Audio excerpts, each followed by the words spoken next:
إذاعة القرآن الكريم من الدوحة تقدم سفينة النجاة. حوار الشيخ الدكتور عايض القحطاني. ضيف البرنامج فضيلة الشيخ الدكتور محمد الحسن الددو. بسم الله الرحمن الرحيم. الحمد لله الذي أوجب علينا شكر نعمه، والصلاة والسلام على خير العابدين وخير الشاكرين وعلى آله وصحبه وسلم تسليما كثيرا إلى يوم الدين. نحييكم مستمعين الكرام بتحية الإسلام، السلام عليكم ورحمة الله وبركاته، وأهلا وسهلا بكم في حلقة جديدة من برنامجكم سفينة النجاة، والذي يأتيكم عبر أثير إذاعتكم إذاعة القرآن الكريم من الدوحة، فلكم منا أطيب التحايا. يصحبكم في هذه الحلقة من التقديم محدثكم عايض القحطاني، ومن التنسيق والمتابعة توفيق أسامة، ومن الإعداد الدكتور محمد الهجري، ومن التنفيذ يوسف عبد الغفار وسالم المري. سعدنا أن نقدم لكم هذا اللقاء المتجدد مع ضيفنا الكريم فضيلة الشيخ العلامة الدكتور محمد الحسن الددو الشنقيطي، رئيس مركز تكوين العلماء وعضو الاتحاد العالمي لعلماء المسلمين، والمستشار بكلية الشريعة والدراسات الإسلامية بجامعة قطر. فحياكم الله معنا فضيلة الشيخ، وأهلا ومرحبا بكم في حلقة جديدة من برنامجكم سفينة النجاة. مرحبا بكم وأهلا. الله يحييك شيخنا وينفع بك. مستمعين الكرام، جاءت شريعتنا الإسلامية الغراء بتشريع الحضانة لفئات رحمة بهم ورعاية لشؤونهم. تعددت تلك الفئات إحسانا إليهم، لأنهم لو تركوا لضاعوا وتضرروا، وديننا دين الرحمة والتكافل والمواساة ينهى عن إضاعتهم ويوجب كفالتهم. فالحضانة مثلا حق للمحظون على قرابته، وحق للحاضن بتولي شؤون قريبه كسائر الولايات، ومقتضى الحضانة حفظ المصون وإمساكه عما يؤذيه وتربيته لينمو، وذلك بعمل ما يصلحه وتعهده بطعامه وشرابه وتعهد نومه ويقظته وتعليمه بما يتناسب عمره، وكذلك أيها الإخوة رعايته الرعاية التامة والعناية به حتى ينفع الله به الإسلام والمجتمع بشكل كبير. مستمعين الكرام، حلقتنا اليوم ستكون عن الحضانة ما بعد الطلاق وما في ذلك من أحكام وآداب. نجدد الترحيب بفضيلة الشيخ الدكتور العلامة محمد الحسن الددو. وبداية شيخنا الكريم، ماذا نعني بالحضانة وما الحكم الشرعي فيها؟ بسم الله الرحمن الرحيم. الحمد لله رب العالمين، وأصلي وأسلم على سيد الأولين والآخرين نبينا محمد وعلى آله وأصحابه ومن اهتدى بهديه واستنى بسنته إلى يوم الدين. صلى الله عليه وسلم. أما بعد، فإن الحضانة في اللغة تطلق على جعل الشيء في الحضن، فجعل أي شيء في حضنك سيكون محل رعاية وعناية منك. وهي في الاصطلاح القيام بمصالح الصغير وغير العاقل بتربيته والقيام عليه في كل شؤونه إلى أن يبلغ الصغير، أو أن يبرأ المجنون مثلا أو المصاب. وهي حق من حقوق الإنسان. وكما تعلم هذه الشريعة الغراء اعتنت بالإنسان اعتناء عظيما، فالله بين أنه خلق للإنسان كل شيء في هذه الأرض، فقال الذي خلق لكم ما في الأرض جميعا، وجعل له حقوقا قبل مولده وحقوقا بعد مولده وحقوقا في حياته وحقوقا بعد مماته. الآن الإعلان العالمي لحقوق الإنسان يتعلق فقط بحقوق الإنسان في حياته، لكن لا يتعلق بما قبل ميلاده ولا بما بعد مماته. والشريعة الإسلامية أعطت هذه الحقوق كلها للإنسان حتى بعد مماته. شرع له على المسلمين مثلا إذا مات منهم ميت أن يغسلوه ويكفنوه ويجهزوه وأن يدفنوه إكراما له، وجعل له القبر محوزا مدة الدنيا وقف عليه، لا ينبش ولا يمشى عليه، واحترام كامل له، لا يوضع عليه أي شيء يؤذي الحي، فلا يوضع الأوساخ حول المقبرة ولا القمامات ولا أي شيء يؤذي الأحياء، فكم الشيء الذي يتأذى به الأحياء ممنوع أيضا وضعه على الأموات أو حولهم. ولذلك هذه الحقوق العظيمة التي جعلها الإسلام للإنسان منها الحضانة. وهذه الحضانة بحسب حال المحضون، فهي تكون بالرعاية المباشرة بالعناية بصحته ونظافته وطعامه وشرابه وملبسه ومسكنه وتعليمه إن كان صالحا للتعليم ونحو ذلك. فهي بالأساس تشمل العناية ببدنه والعناية بخلقه والعناية بعقله والعناية بدينه. وبعضهم يكون له مال فيدخل في الحضانة رعاية المال أيضا، فهي إذن تشمل هذه الأمور: أولا البدن من ناحية الأكل والشرب والصحة والنظافة والستر واللباس والسكن، ثم الخلق لأن الإنسان بخلقه، فلا بد أن يربى على الأخلاق الحسنة، وإذا لم يتربى عليها الإنسان لا يمكن أن يعايش الناس بسلام وأمان، ولا أن يكون مواطنا صالحا، فلذلك لا بد أن يربى على الأخلاق الكريمة. ثم بعد ذلك الأمر الثالث الدين، فلا بد أن يصلح دينه، لأن هذا علاقته بالله جل جلاله، ومن لا دين له لا خير فيه أبدا حتى لو كان ابن نبي من الأنبياء، فلذلك لا بد أن يكون الدين حاضرا في تربيته وتكوينه. الأمر الرابع ما يتعلق برعاية عقله، بمعنى أن يحال بينه وبين ما يضر العقل كالمسكرات والمخدرات والخرافة والدجل والأفلام المفسدة للعقول وكل ما فيه ضرر على العقل، ويشمل ذلك التعليم، لأن التعليم إنما هو تغذية العقل وتربيته. ثم الجانب الخامس المال، إذا كان له مال فلا بد من رعايته وحمايته، وإذا أمكن استثماره دون إدخاله في غرر فيكون ذلك داخلا في الحضانة. هذه هي الحضور. الحضانة في الأصل قبل الطلاق يقوم بها الوالدان معا مشتركين مع بعض، مشتركين معا، متوزعين المهام مع بعضهم البعض. فكل لهم ما يناسبه من المهمات في هذا المجال. أما الموضوع الذي تريده الآن فهو الحضانة بعد الطلاق، بعد حصول الانفصال. وهذا الانفصال قد يكون بطلاق وقد يكون بفسخ وقد يكون بوفاة.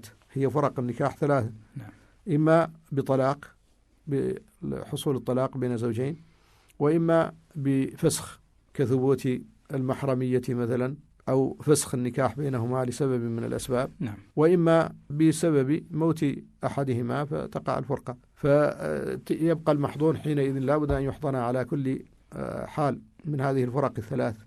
نعم. فضل الشيخ، هل من أدلة شرعية في الكتاب والسنة على إقرار الحضانة في ديننا وعلى الدلالة على أهميتها؟ نعم، كثير النصوص في هذا، فمنها في القرآن قول الله تعالى: يا أيها الذين آمنوا قوا أنفسكم وأهليكم نارا وقودها الناس والحجارة عليها ملائكة غلاظ شداد لا يعصون الله ما أمرهم ويفعلون ما يؤمرون.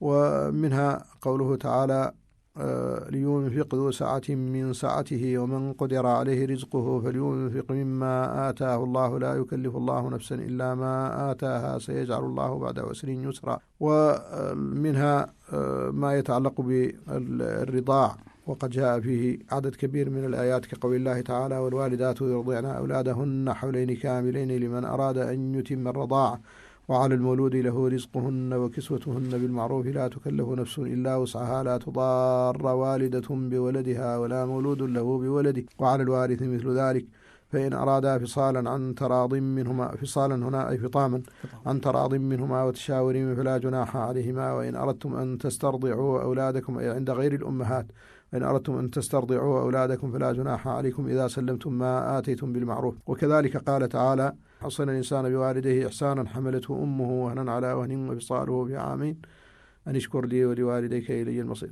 وكذلك قال تعالى: وحمله وفصاله 30 شهرا. وقال تعالى: وفصاله في عامين. فهذا كله يتعلق بالرضاع وفترة الصبا والصغر.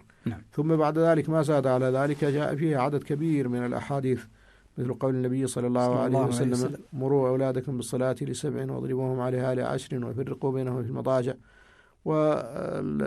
وكذلك تعليم النبي صلى الله عليه وسلم لعمر بن أبي سلمة، وكان في حجره فهو ابن أم سلمة أم المؤمنين، وأبوه أبو سلمة توفي رضي الله عنه، فكان عمر في حجر النبي صلى الله عليه وسلم فعلمه الأكل، فقال له: يا غلام سم الله وكل بيمينك وكل مما يليك.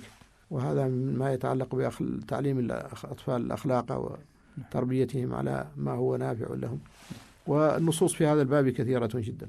أحسن الله إليك فضل الشيخ ونفع الله في الدنيا والآخرة. قبل البدء بأحكام الحضانة في الشرع فضل الشيخ، وقبل أن نلج إلى هذا الموضوع وأحكام الشرعية في هذا الجانب، يعني نود من فضل الشيخنا الكريم أن يرسل رسالة لكل من تنتهي حياته الزوجية، كل من انتهت حياته الزوجية بالطلاق، وأن يراعي حق الله في أبنائه من البنين والبنات، وأن يدرك أن عليهم واجبات وأن عليه واجبات وأحكام ومسؤوليات. فما رسالتكم شيخنا الأزواج والزوجات في هذا الأمر؟ نعم، لا بد أن ندرك أن الزواج إذا ترتبت عليه ذرية، فإن كثيرا من الناس يظن أنه إذا اختلف الزوجان وحصل بينهما شقاق وطلاق فإن ذلك يقضي على هذه الذرية وكأنها ما وجدت أصلا. هذه الذرية هي ذرية أبيها وأمها، وهي موجودة دخلت حيز الوجود ولها حقوق، وهذه الحقوق لا يسقطها الغضب ولا الخلاف بين الزوجين، ولا علاقة لها بذلك أصلا. الإنسان مسؤول عن نفقة أولاده وسكناهم، حتى لو كانت أمهم كافرة، لو كانت أمهم فاجرة، بأي وجه من الوجوه لا يسقط ذلك نفقة أولاده وسكناهم والقيام عليه. وكذلك المرأة يجب عليها حضانة أولادها، حتى ولو كان أبوهم فاجرا، ولو أضر بها ولو ضربها ولو آذاها بأي أذية لا يسقط ذلك حق أولادها. فهذه مشكلة بينها وبين الأب فقط. وهنا تنبيه الإخوة والأخوات إلى أن الجرائم شخصية، ولهذا كثير من الزوجات مثلا قد تسيء إلى زوجها فيطلقها، وحينئذ يرى أن هذا يشمل أولادها فيجعلهم جميعا مشاركين في هذا الضرر الذي لحق به، وهذا مخالف للشرائع كلها. فقد قال الله تعالى: أم لم ينبأ بما في صحف موسى وإبراهيم الذي وفى أن لا تزر وازرة وزر أخرى وأن ليس للإنسان إلا ما سعى وأن سعيه سوف يرى ثم يجزاه الجزاء الأوفى. ولذلك يجب على من رزقه الله ذرية سواء كان رجلا أو امرأة أن يحافظ على هذه الذرية وأن يؤدي حقها، وأن يعلم أنها أمانة الله لديه، وأنه يعلم كثيرا من الناس لم يرزقوا هذه الذرية وتعبوا في البحث عنها. والله تعالى يقول: يهب لمن يشاء إناثا ويهب لمن يشاء الذكور أو يزوجهم ذكرانا وإناثا ويجعل من يشاء عقيما إنه عليم قدير. فإذا وهبك الله سبحانه وتعالى ذرية فهذه نعمة من نعم الله لا بد أن تشكرها، وأن تعلم أنها امتداد لعمرك وامتداد لعملك الصالح. فإن النبي صلى الله عليه وسلم قال: إذا مات الإنسان انقطع عمله إلا من 3: علم ينتفع به أو ولد صالح يدعو له أو صدقة جارية. ولذلك لا يمكن التفريط في ذرية الإنسان، ولا بد أن يقوم بحقهم، وأن يعلم أنهم أيضا خصومه يوم القيامة. أول من يخاصم الإنسان يوم القيامة أقرب الناس إليه، يوم يفر المرء من أخيه وأمه وأبيه وصاحبته وبنيه لكل امرئ منهم يومئذ شأن يغنيه. يخاصمونه فيقولون: يا رب وليت علينا عبدك هذا فرآنا نقصر في حقك ونترك الصلاة ونقع في المحرمات فلم يحل بيننا وبين ذلك. فهم أول من يخاصمه بين يدي الله ويفر منهم يوم القيامة إذا رآهم. فلذلك لا بد من الحرص على أداء هذه الأمانة، وأن يحرص كل إنسان منا على مسؤوليته التي ولاه الله عليها. أحسن الله فضل الشيخ ونفع الله بك في الدنيا والآخرة. ننوه لمستمعين الكرام مستمعاتنا الكريمات أننا نذكر في هذه الحلقة الأحكام الشرعية العامة المختصة عن الحضانة، وأن كثير من هذه الأحكام تفصل فيها أو تفصل فيها المحاكم في البلاد في قطر وفي غيرها بعد النظر في كل حالة وقضية، ويكون الحكم فيها للقاضي. لذا وجب التنويه أننا نطرح مع شيخنا الكريم في هذه الحلقة الأحكام الشرعية بشكل عام، وتبقى كل حالة لها يعني نظر فيها بطريقة خاصة وعن طريق المحاكم في القضايا المعهودة في هذا الجانب. فضل الشيخ، يتساءل الكثير عن الحضانة، ولمن تكون حضانة الابن أو الابنة، ومن الذي يقرر ذلك، وما مدة الحضانة، وإلى أي سن تستمر؟ نعم، بالنسبة للحضانة هي في الأصل حق للزوجين ما داما معا، فإذا افترقا كانت حقا للأم، فإذا تزوجت أو كانت غير متوافرة الشروط لا تتوافر فيها شروط الحاضن تنتقل إلى أمها وهي الجدة لأم، فإذا لم تتوافر فيها الشروط حينئذ ترجع إلى الخالة والخالات والأخوات الكبيرات، ثم بعد ذلك ترجع إلى الوالد، ثم بعد ذلك إلى الأقرب فالأقرب. وحاضن له شروط لا بد من تحققها، وهذه الشروط اعتنى بها الفقهاء، فقالوا الشرط في الحاضن أيا كان أن يحفظ الأبدان والأديان والأموال والأبدان ويصلح الدين ويحسن الأدب، سلم من موذ ومعد كشرب. ويزاد على هذه الشروط الخمسة في حق البنت التي يخاف عليها أن يكون بيته حصينا، حصانة البيت في حق البنت التي يخاف عليها. 6 شروط الحاضن، 5 للحاضن مطلقا سواء كان حاضنا لكبير أو صغير لذكر أو أنثى، وواحد مختص بالبنت التي يخاف عليها. فالحاضن الذي دينه فاسد لا يستحق الحضانة، الحاضن الذي لا يصلح الأدب وليس ذا خلق ليس له حق الحضانة. الحاضن إذا كان فيه مرض معدي أو أذية تصل إلى المحضون ليس له حق الحضانة. نعم. الحاضن السفيه الذي يفرط في المال لا توضع تحت يده مال محضونه، يضيع الأمانة. نعم. أما المحضون فهو إما عاقل أو غير عاقل، فإذا كان غير عاقل كالمجنون والمعتوه ومن ولد أصلا فاقدا للعقل فإن حضانته تستمر إلى الموت، لأنه يحتاج إلى رعاية أبدية إلى مدة حياته. نعم. أما العاقل فحضانة الولد إلى أن يبلغ قادرا على الكسب، وحضانة البنت إلى أن يدخل بها زوج من نكاح صحيح. فالولد ببلوغه قادرا على الكسب تنتهي حضانته ويكون حينئذ ولي أمر نفسه، والبنت إذا بلغت لا يكفي ذلك لنهاية حضانتها، بل هي تبلغ عادة قبل بلوغ الأولاد الذكور، وتحتاج إلى رعاية في هذه السن في دينها وخلقها، وأيضا تحتاج إلى تكاليف مالية وأمور كثيرة. صحيح. فلذلك تبقى الحضانة مستمرة عليها حتى تتزوج ويدخل بها زوج. فإذا أصبحت كبيرة عانسا ورشيدة تتصرف بمالها فلا حضانة عليها حينئذ، وإنما عليها ولاية النكاح فقط. أحسنك الشيخ ونفع بك. هل يجوز منع أحد الوالدين في حال الطلاق أو التفريق من رؤية الأبناء في هذا المسار؟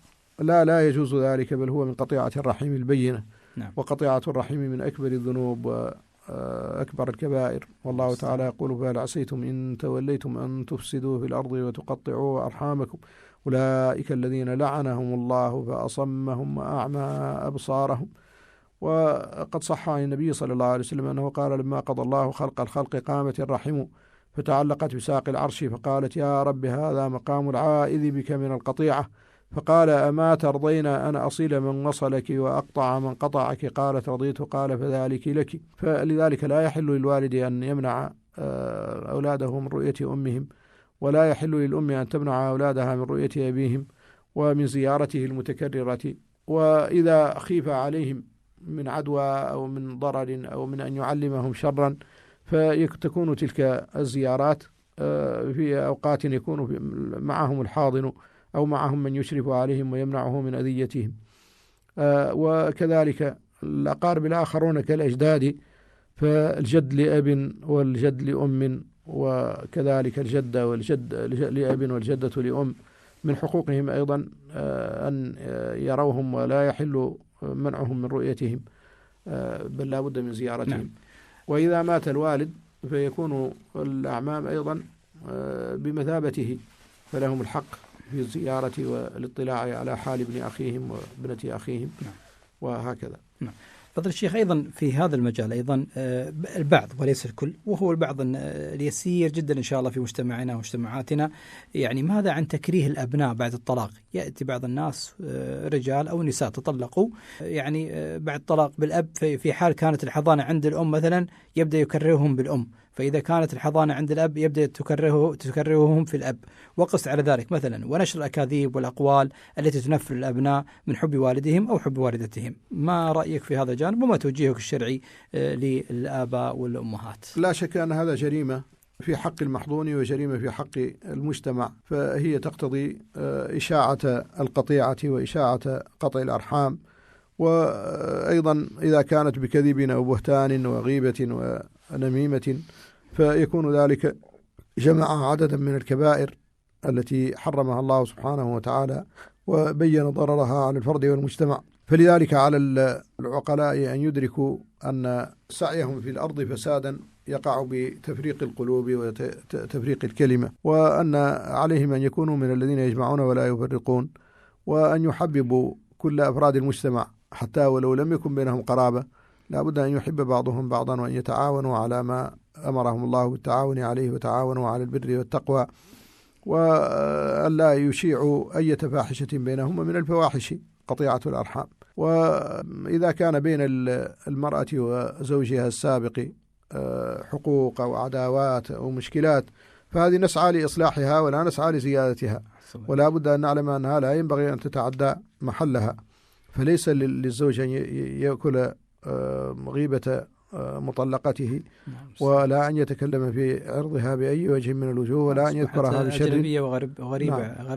نعم غريبة عليه، فيما ينبغي يعني وليس من المروءة ولا من الدين أن يذكرها بسوء أبدا، وبالأخص أن يؤذي أولادها بذكرها بسوء.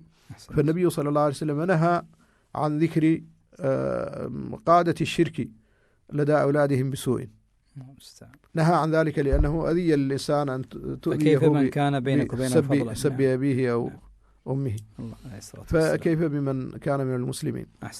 ولذلك لا بد أن ننبه هنا إلى أن الأولاد أيضا عليهم مسؤولية في هذا الباب، وعليهم أن يبروا آباءهم وأمهاتهم، وأن يعلموا أنهم لو قيل لهم كل شيء عن آبائهم وأمهاتهم فلا يصدقوا، وأن يسعوا لأداء الحقوق والبر الكامل بالآباء والأمهات، وأن هذا الخلاف إذا كان بين الأب والأم فمهمة الولد والبنت فيه الإصلاح لا النفرة، ولا أن تكون طرفا فيه أبدا بحال من الأحوال. ليس من حق الابن أو البنت أن يكون طرفا في الصراع والخلاف بين الوالدين، بل المفروض أن يكون طرفا مصلحا بينهما، ولا يميل مع واحد منهما، لا يدخل في هذه المشكلة. أحسن لك الشيخ ونفع بك. طيب، ماذا عن نفقة على الأولاد من الزوجة المطلقة؟ كيف حددها الشارع الكريم؟ وهل هي واجبة على الأب؟ أرجو التوجيه فضل الشيخ. نعم، بالنسبة للأولاد الذكور حتى يبلغوا قادرين على الكسب، والبنات حتى يتزوجن ويدخل بهن أزواجهن، هذه حق واجب على أبيهم. وهذا الحق لا يمكن أن يحدد بمبلغ معين يضرب لكل الناس، وإنما هو بحسب وسعه وحاله. فالغني ليس كالفقير، ومن هو في بلد النفقة فيه غالية ليس كمن هو في بلد فيه الرخص، تقدر بقدرها بحسب الحاجة. وليس الأولاد أيضا سواء، ففيهم ذوي الاحتياجات الخاصة، وفيهم من له دراسة وتكاليف، وفيهم من ليس كذلك، فيهم المرضى أيضا الذين يحتاجون إلى نفقات زائدة، وفيهم من يحتاج إلى أن يستأجر له مربي أو مرافق أو مربي أو من يلازمه، فيكون ذلك داخلا في النفقة أيضا. فلذلك يختلف هذا باختلاف الأحوال. وإذا كان الإنسان كريما فإنه لا يحتاج إلى من يقوم له كيف ينفق على أولاده، وإلا فإن القاضي سيحدد ذلك. وهذه النفقة حق لهم أوجبه الله سبحانه وتعالى، لا يسقط بالتقادم، وهو دين في ذمة الوالد، وإذا لم يعفوه الأولاد فسيكون في ذمته يوم القيامة. نعم. هنا الشيخ فضل الشيخ، من الأمور الواجبة، أو ما هي الأمور الواجبة عند تقدير مصلحة المحظون؟ من الذي يقدر مصلحة المحظون، وكيف يتم تقدير مصلحة المحظون؟ نعم، بالنسبة للمحظون يقدر والداه مصلحته، فبعض المصالح البدنية تختص بالأم، فالرضيع هي التي تعرف مصالحه فيما يتعلق بالرضعات ونحو ذلك، ولكن ما دامت مع زوجها فهو يشركها في الرأي، لأن الله سبحانه وتعالى قال: فإن أرادا فصالا عن تراض منهما وتشاور، ففيه التراضي والتشاور مطلوب. أما في حق الكبار مثلا في الدراسة للأولاد، فالوالد هو الذي يعرف مصلحة أولاده في الدراسة ونحو ذلك، وهو الذي يقرر ذلك فيما يتعلق بسكناهم وأخلاقهم. فإذا ما اختلف فضل الشيخ، إذا ما اختلف الوالد والوالدة. نعم، إذا اختلف الوالد والوالدة في مصالح الأولاد وتحديدها، فما يتعلق بالمصالح البدنية يرجع فيه إلى الأم، وما يتعلق بالمصالح التعليمية أو المالية يرجع فيه إلى الأب. نعم. أحسن الله فضيلة الشيخ ونفع الله بك الدنيا والآخرة. فضيلة الشيخ، هل هنالك حالات أنت ذكرت البعض منها قبل قليل ولكن نريد أن نؤكد عليها، وما هي الحالات التي تسقط فيها الحضانة على الأم بعد الطلاق في الشرع؟ نعم، منها إذا تزوجت، فالأم إذا تزوجت وأصبحت أما لأسرة أخرى لم يعد لها حق الحضانة. وكذلك إذا صالحت زوجها على حضانة أولاده، فكان الخلع مثلا في مقابل أنها تسقط حقها في الحضانة وتسلم الأولاد إلى أبيهم، فيسقط حقها في الحضانة. وكذلك إذا كانت عادمة لشرط من الشروط التي ذكرناها. نعم. وبعض أهل العلم يذكر مع هذه أيضا مما يسقط الحضانة إذا كانت في بلد قد تنقطع أخباره عن الأب، فله حينئذ أن يأخذ أولاده إلى بلد سكناه. نعم. ولكن اليوم أصبحت وسائل التواصل سهلة، نعم. ويمكن أن يصل الإنسان إلى أخبارهم في كل مكان. طيب، هل تستحق الحاضنة أجرة لحضانتها؟ بالنسبة للحاضنة إذا كانت واجبة عليها الحضانة مثل الأم فليس لها أجرة على ذلك، لأن ذلك أداء حق واجب، ليست تأخذ عليه أجرا. أما إذا كان الحاضن لا تجب عليه الحضانة وكان متبرعا بها فحينئذ يستحق الأجرة. وكذلك إذا استرضع الولد لدى غير أمه فلها الحق في ذلك.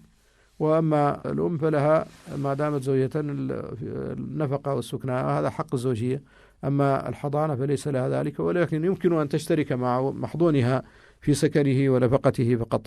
نعم. في الأمور التي هي مستهلكة مثل السكن والنفقة. أحسن الله فضيلة الشيخ ونفع بك في الدنيا والآخرة. ولم يبقى لي حقيقة في نهاية هذه الحلقة فضيلة الشيخ في موضوع الحضانة ما بعد الطلاق إلا أن أتقدم لكم فضيلة الشيخ بالثناء المعطر والشكر الجزيل لفضيلة الشيخ الدكتور محمد الحسن الددو الشنقيطي، رئيس مركز تكوين العلماء وعضو الاتحاد العالمي لعلماء المسلمين والمستشار بكلية الشريعة والدراسات الإسلامية في جامعة قطر. جزاكم الله خيرا فضيلة الشيخ على ما قدمتم، ونفع الله بكم وبعلمكم، وأدام الله المحبة والمودة والسلام في بيوتنا جميعا. وننوه مرة أخرى إلى أن القضاء والمحاكم تنظر في كافة القضايا، قضايا الأسرة والحضانة، ولها القول المعتبر والأخير بعد النظر في كل قضية لديهم على حدة وحسب حالة كل قضية وكل ما فيه مصلحة المحظون ثم الأسرة والمجتمع بشكل عام. ونختم الحلقة بمقولة جميلة للإمام ابن القيم رحمة الله عليه، يقول: والولاية على الطفل نوعان، نوع يقدم فيه الأب على الأم ومن في جهتها وهي ولاية المال والنكاح، ونوع تقدم فيه الأم على الأب وهي ولاية الحضانة والرضاع، وقدم كل من الأبوين فيما جعل له من ذلك لتمام مصلحة الولد، وتوقف مصلحته على من يلي ذلك من أبويه وتحصل به كفايته. ولما كان النساء أعرف التربية وأقدروا عليها وأصبروا وأرأفوا وأفرغوا لها قدمت الأم فيها على الأب لأجل الحضانة. ولما كان الرجال أقوم بتحصيل مصلحة الولد والاحتياط له في البضع أي تزويج البنت قدم الأب فيها على الأم. في نهاية حلقتنا لهذا اليوم احرصوا جميعا أيها الإخوة والأخوات على رعاية المحظون حق الرعاية، فإنكم مسؤولون عما استرعيتم. وتقبلوا تحيات محدثكم عايض القحطاني وتحيات أسرة البرنامج، على أمل اللقاء بكم بإذن الله سبحانه وتعالى في حلقة جديدة من برنامجكم سفينة النجاة. على من اللقاء بكم دائما وأبدا وأنتم بخير وصحة والسلامة، والسلام عليكم ورحمة الله وبركاته، وفي أمان الله. سفينة النجاة، حوار الشيخ الدكتور عايض القحطاني. ضيف البرنامج فضيلة الشيخ الدكتور محمد الحسن الددو.